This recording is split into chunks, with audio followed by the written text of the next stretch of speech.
signing books by 1 o'clock. Right. Mr. Gore, this question is from James Draghi, is that right? James, where are you? There you are. Thank you. Developing countries are following our own bad examples of yesteryear. What can we do to correct this?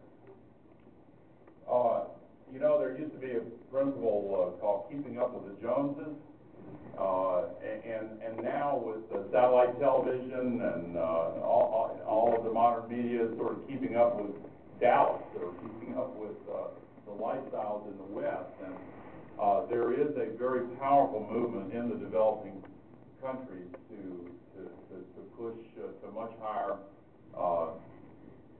qualities of life, and who can blame them for it? They have a right to. But they should not recapitulate the long process that we went through. Think about telephones, for example. In Africa, I forget the latest figures, but countries that don't have an elaborate telephone grid, why in the world would they build an elaborate telephone grid? Instead, they just leapfrog to cell phones. And that's an analogy that applies into all kinds of things. You know, these little solar cookers can substitute for charcoal and dung stoves that produce so much of the black carbon that coats the Himalayas with soot. There are lots and lots of similar examples.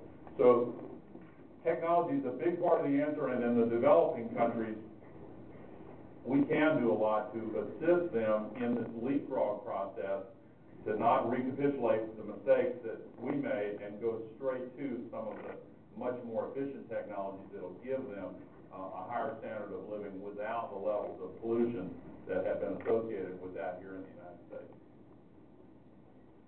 Great. The next question is from Kim Zelo. Kim? What indicators, scientific, social, political, etc., act as your gauge for optimism about the future of the environment and our ability to respond to the myriad crises we face? It's gold when you can find it, and I do look for it, and it's out there. I find in every single country a dramatic sea change in the level of public awareness and understanding of this crisis, a real dedication to making the internal changes, business by business, industry by industry. A lot of countries in Europe, for example, Japan, Australia, New Zealand, are moving very strongly.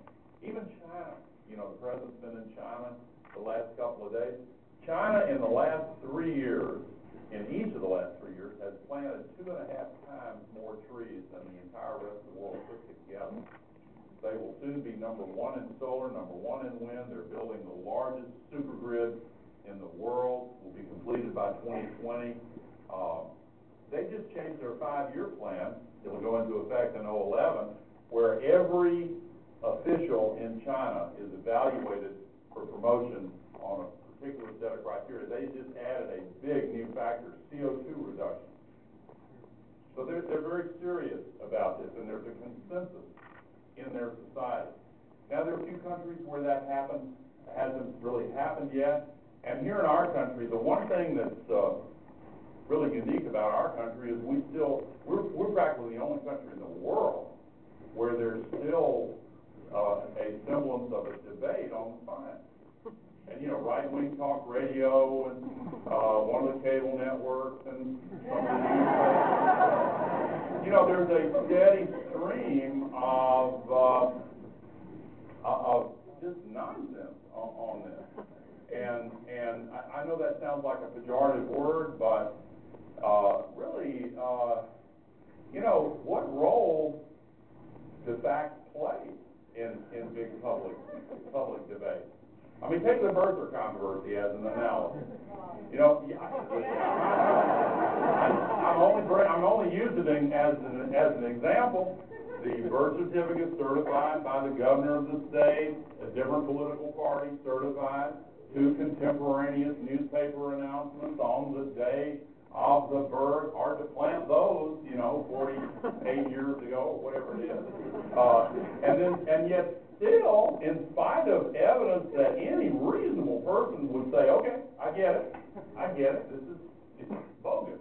But in spite of that, it just cranks along. And 14% of the people still believe that the moon landing was staged on a movie lot in Arizona. So, some people you're not going to argue with. But I see signs of hope that the percentage is so small, and in other countries much smaller still. And by the way, here's another source of hope. Even the skeptics in the United States, I would say to them, help us reduce our dependence on foreign oil. Help us create the millions of good new jobs that can't be outsourced. Retrofitting homes and buildings and installing the solar and wind and supergrid and all the rest. We've got multiple reasons why we should do this. We've had, a couple of wars in the Persian Gulf already, and both have had complicated reasons, but one of them was that our national security is threatened by sudden cutoff of the main pools of oil on which the global economy depends. We got to get off that stuff. And so there are multiple reasons why we ought to do this. And I guess one of the biggest sources of hope that I see in our country is that there has been a coming together around these three goals: economic security, national security, and climate security. They all are linked.